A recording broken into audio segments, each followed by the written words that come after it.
त्यांनी दिले from the following trial balances of Mrs Meera and Madhav prepare trading and profit and loss account for the year ended 31st March 2019 and balance sheet as on date.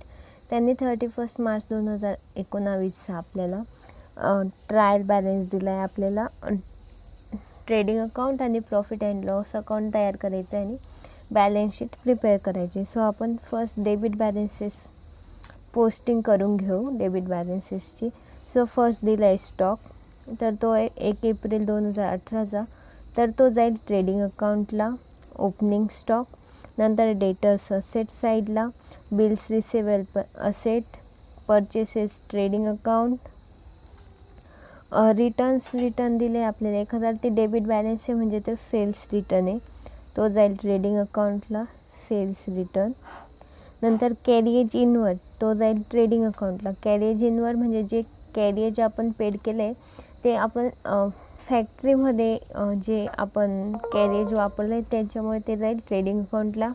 कॅरिएज outward ते जाईल profit and loss अकाउंटला.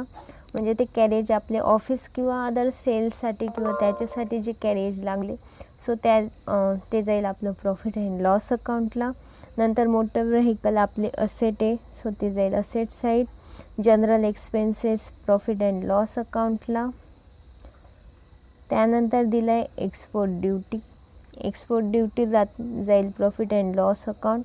Advertisement profit and loss account त्यांनी त्यात दिलं आहे for 3 years from 1st October 2018. म्हणजे आपल्याला ही hidden adjustment आहे सो ही पण आपल्याला सॉल्व करावं लागेल. त्यासाठी आपण फर्स्ट करू शकतो. 4800 आपल्याला ॲडव्हर्टाइजमेंट ची व्हॅल्यू दिली आहे. तर ते म्हटलं आहे 3 वर्षाचं प्रीपेड आहे म्हणून डिवायडेड आपण 3 करू म्हणजे जी अमाऊंट येईल आपल्याला ती 1 वर्षाची येईल. आणि त्यानंतर आपल्याला 6 मंथची प्रीपेड सांगितली सो त्याला इंटू 6 डिवायडेड बाय 12 सो त्याची अमाऊंट येईल 800. म्हणजे ते आपलं या वर्षाचं ॲडव्हर्टाइजमेंटच्या अकाउंटमध्ये ते 800 आपली अमाऊंट जाईल. त्यानंतर आहे प्रिंटिंग अँड स्टेशनरी ते जाईल profit and loss. Printing and stationery आहे प्रॉफिट अँड लॉस अकाउंटला. ड्रॉइंग कॅपिटलमधून लेस होईल. त्यानंतर दिलं आहे लीज होल्ड प्रिमायसेस ते जाईल असेट साईड. नंतर कॅश ॲट बँक असेट आहे. नंतर फर्निचरसुद्धा असेट आहे त्यामुळे असेट साईडला जाईल. त्यानंतर आता आपण क्रेडिट बॅलन्सेसची पोस्टिंग करून घेऊ. त्यात ते फर्स्ट बँक ओव्हरड्राफ्ट ते जाईल लॅबिलिटी साईडला. नंतर बिल्स पेबलसुद्धा लॅबिलिटी साईड. क्रेडिटर्स पण लॅबिलिटी आपली. सेल्स जाईल ट्रेडिंग अकाउंटला. यावर पण हिडन ॲडजस्टमेंट आहे सो ते जाईल सेल्स अकाउंटमधून लेस होईल. नंतर ते आपल्याला या साईडला इथे दिलं आहे बघा रिटर्न्स सो ते इथून लेस होईल. नंतर आउटस्टँडिंग रेंट आहे ते जाईल लॅबिलिटी साईडला. याचा एकच इफेक्ट होईल कारण हे आपल्याला ट्रायल बॅलन्सला दिलं आहे. जर हाच ॲडजस्टमेंटमध्ये दिलं असेल तर त्याचे 2 इफेक्ट्स होईल. कधी लक्षात ठेवायचं जर एखादी ॲडजस्टमेंट किंवा हिडन हे असेल असं आउटस्टँडिंग प्रीपेड एक्सपेन्सेस इन्कम तर ते ट्रायल बॅलन्समध्ये आले तर त्याला एकच इफेक्ट जातो. जर ते ॲडजस्टमेंटमध्ये असतील तर त्याला 2 इफेक्ट्स जातील. त्यानंतर आहे अनपेड वेजेस जाईल लॅबिलिटी साईडला. नंतर कॅपिटल्स पण लॅबिलिटी साईडला जाईल. नंतर हे परचेस रिटर्न तर ते जाईल ट्रेडिंग अकाउंटला परचेसमधून लेस होईल. फायनली त्यानंतर त्यांनी आपल्याला दिला आहे त्याची टोटल 5,65,000. आता आपण ॲडजस्टमेंटचे एक इफेक्ट्स देऊन घेऊ. सो त्यासाठी फर्स्ट ॲडजस्टमेंट आहे closing stock is valued at ₹32,000 so त्याचा फर्स्ट इफेक्ट जाईल असेट साईडला. आणि नंतर एक इफेक्ट येईल त्याचा ट्रेडिंगच्या क्रेडिट साईडला.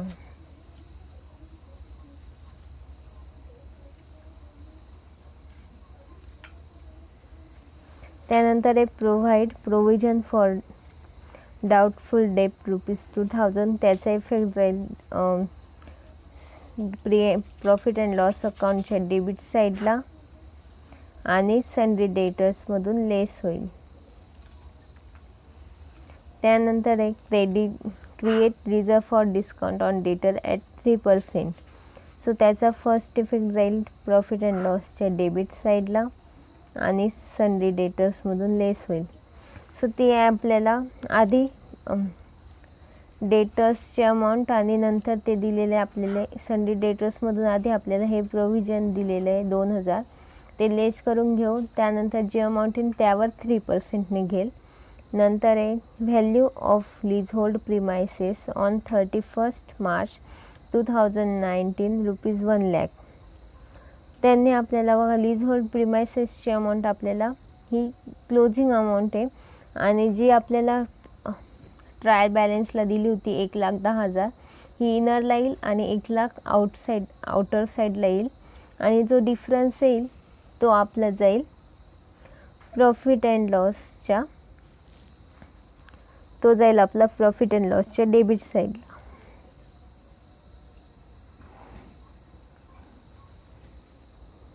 फर्स्ट इफेक्ट हा प्रॉफिट अँड लॉस अकाउंटच्या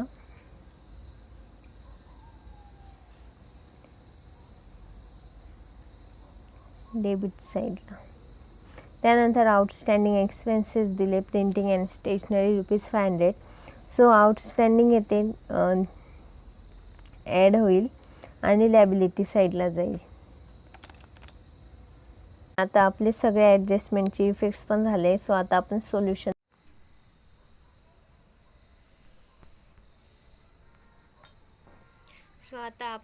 सोल्युशन बघून घेऊ. तर त्यात आपल्याला फर्स्ट त्यांनी दिलं होतं, आपण जसे सगळी पोस्टिंग करून घेतली तर ते आपण जे ॲडजस्टमेंट होतं त्यांचेसुद्धा इफेक्ट्स देऊन घेतले. सो त्यात नंतर आपले सगळं झाल्यानंतर ते आपल्याला ग्रॉस प्रॉफिट येईल 1,20,500 आणि ग्रॉस प्रॉफिट अँड ट्रेडिंग अकाउंटचे टोटल येते ट्रेडिंग अकाउंटचे 3,56,000. त्यानंतर प्रॉफिट अँड लॉस अकाउंट आहे. प्रॉफिट अँड लॉस अकाउंटचे पण आपण सगळे ॲडजस्टमेंटचे इफेक्ट्स आणि पोस्टिंग करून घेतली. तुम्ही बघू शकता किंवा इफेक्ट देऊ शकता. डाऊट्स असले तर तुम्ही मला कमेंट्समध्ये विचारू पण शकता.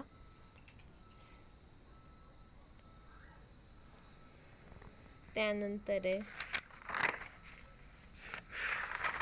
सो आपला फर्स्ट नेट प्रॉफिट येतो 9,64,045. सो आपल्याला त्यांचा रेशो आपण इक्वल रेशोमध्ये वाटून घेतलं मीरा आणि माधवला च्या प्रॉफिट शेअरिंग रेशो आणि त्याची प्रॉफिट अँड लॉस अकाउंटची टोटल येते 1,20,500. हा बॅलन्स आपला कॅपिटल अकाउंटला ट्रान्सफर होईल. त्यानंतर आपण बॅलन्स शीट केलं आहे. बॅलन्स शीटमध्ये आपण लॅबिलिटी आणि असेटचे सगळे इफेक्ट्स देऊन घेतले.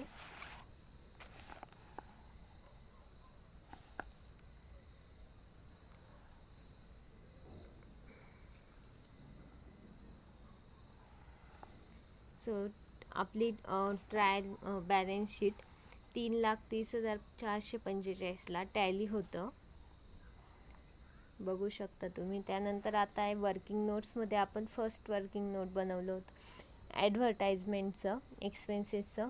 सो आपल्याला त्यात आपल्याला 3 वर्षाचं दिलं होतं आणि त्यानंतर 6 मंथची प्रीपेड सांगितली होती. सो आपल्याला 800 आली आणि ते आपले आउटसाईडला डायरेक्ट 800 राहील. सो लेस आपले 4,000 होईल ॲडव्हर्टाइजमेंट अकाउंटमधून. त्यानंतर आपण रिझर्व फॉर डिस्काउंट ऑन डेटर्सची काढली होती. सो त्यातून आपले डेटर्समधून आपण रिझर्व्स मायनस केले होते आणि जी अमाऊंट येईल त्यावर आपण 3% काढले होते आणि लीज होल्डवर पण आपण जो डिफरन्स येईल तो आपण प्रॉफिट अँड लॉसला ट्रान्सफर केला होता. सो हा आपला आजचा प्रॉब्लेम कंप्लीट झाला आहे. So thanks for watching videos. Please like, comment and subscribe.